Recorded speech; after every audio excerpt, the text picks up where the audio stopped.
आप सभी देशवासियों को मैं सादर प्रणाम करता हूं।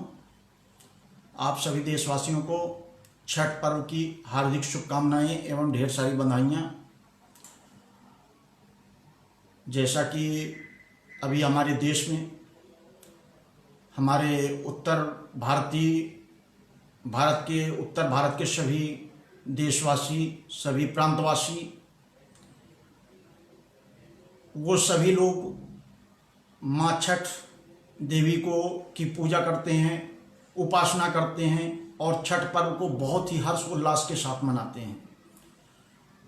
जैसा कि हम सबको ज्ञात है कि माँ छठ देवी जो कि भगवान सूर्य की बहन है, जैसा कि ग्रंथों में ये बात की जानकारी दी गई है,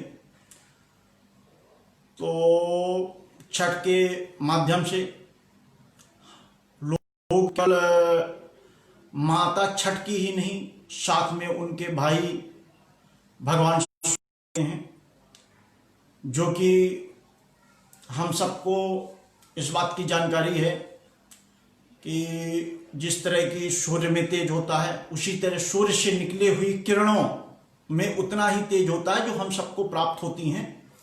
और सूर्य की पूजा करने से सुख, शांति, समृद्धि ये मानव जीवन में बहुत जल्द इन चीज़ों का आगमन होना शुरू हो जाता है भगवान सूर्य की पूजा करने से। इस बात को भी हमारे कई पुरोहित जी, पंडित जी और इन बातों की ज्ञाता जो भी लोग हैं, आदरणीय, सम्मानीय, वो सभी लोग इन बातों की हमें जानकारियां देते हैं।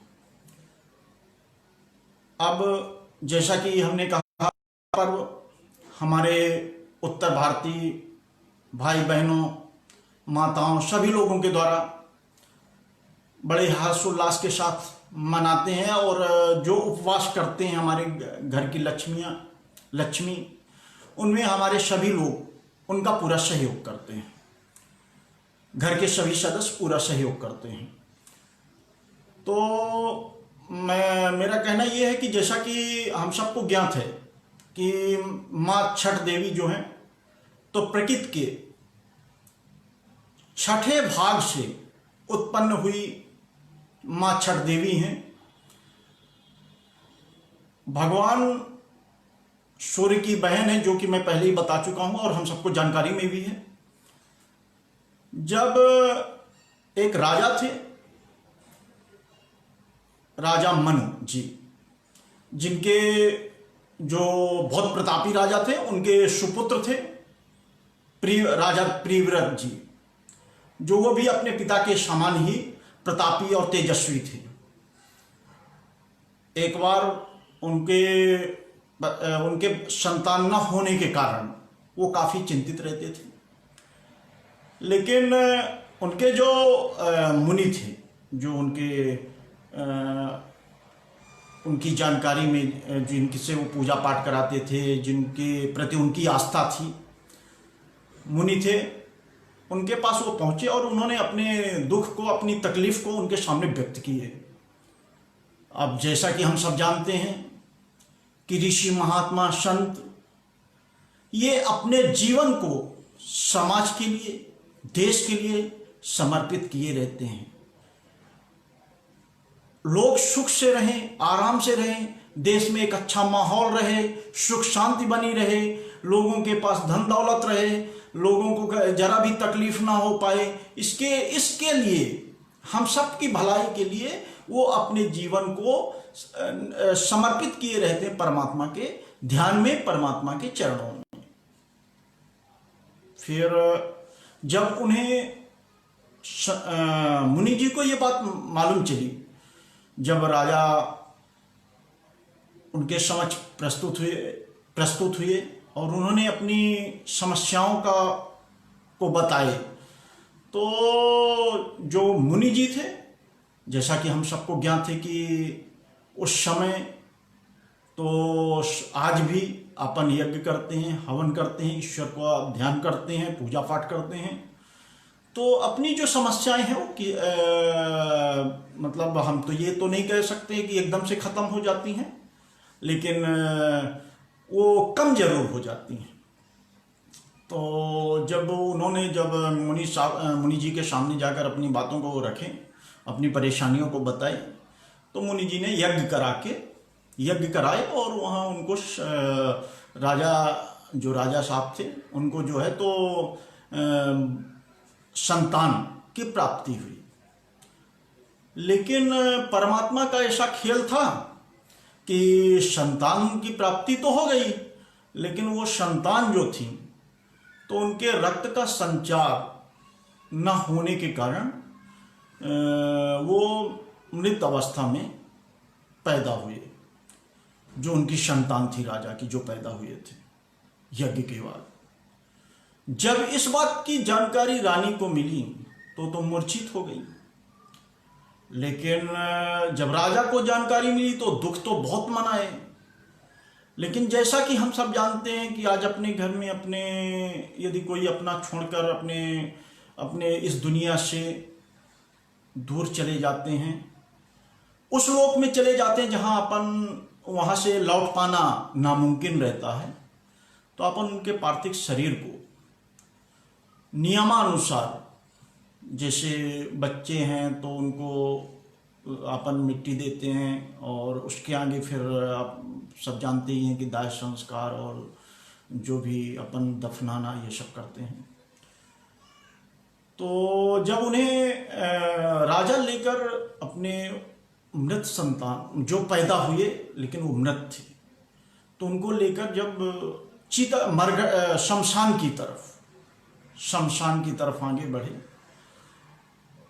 और किसी तरह अपने हृदय को मजबूत करके, क्योंकि अब बड़े मुश्किल से तो उनको संतान की प्राप्ति हुई। इसके बाद फिर वो भी संतान का वो बेचारे मुंह भी, मतलब कहना चाहिए कि जिंदा में मुख भी न देख पाए और संतान की प्राप्ति हुई, लेकिन वो आंख बंद ही किए रहे। उन्होंने धीरे धीरे अपने कदमों को शमशान की तरफ बढ़ते चले गए। लेकिन जब वहाँ उनकी जब दृष्टि पड़ी आकाश की तरफ, तो वहाँ उन्होंने देखा कि एक कन्या जो कि मतलब गहनों से, आभूषणों से पूरी तरह सुसज्जित है, वो क्रमशः मतलब लगातार आकाश से धरती की तरफ तेज गति से आती जा रही हैं। और उनका जो आने का मतलब, जैसे कि कहना चाहिए कि जैसे अपन प्लेन देखते हैं तो तेज गति से ऊपर की तरफ दूसरी तरफ दिशा रहती है, कहीं किसी तरफ दिशा रहती है, लेकिन जो माँ आ रही थी उनकी दिशा वही शमशान की तरफ थी। तो राजा जो थे वो काफी देर तक देखते रहे कि ये कन्या कौन है। जब वो आकर नीचे आई, पहुंची, तो बोली कि राजा बोले कि हे कन्या, आप कौन हैं? तो उन्होंने बताया कि मैं प्रकृति से उत्पन्न छठ देवी हूं। मैं प्रकृति के छठों अंग से उत्पन्न मैं छठ देवी हूं। और उनको बोले कि जब उन्होंने अपनी बात रखे कि ऐसी ऐसी बात है और मैं अपने बच्चे को यहाँ पर दफनाने के लिए आया हुआ हूँ, अंतिम क्रिया के लिए, तो माँ भवानी ने, छठ माता ने उनके बच्चे को अपने हाथों में उठा ली। और उनकी ऐसी कृपा दृष्टि हुई, जहां जिनकी रक्षा स्वयं माँ भवानी करें, उन्हें कैसे कोई वो कर सकता है, कष्ट दे सकता है? मृत्यु कैसे भला ही कुछ बिगाड़ सकती है? और रही बात, कभी कभी ऐसा होता है कि अपना समय पूरा हो जाता है, तो फिर माता भी यही कहती हैं कि अब तुम्हारा समय हमारे पास आने का हो गया है, इसलिए तुम वहाँ आने की ही तैयारी करो।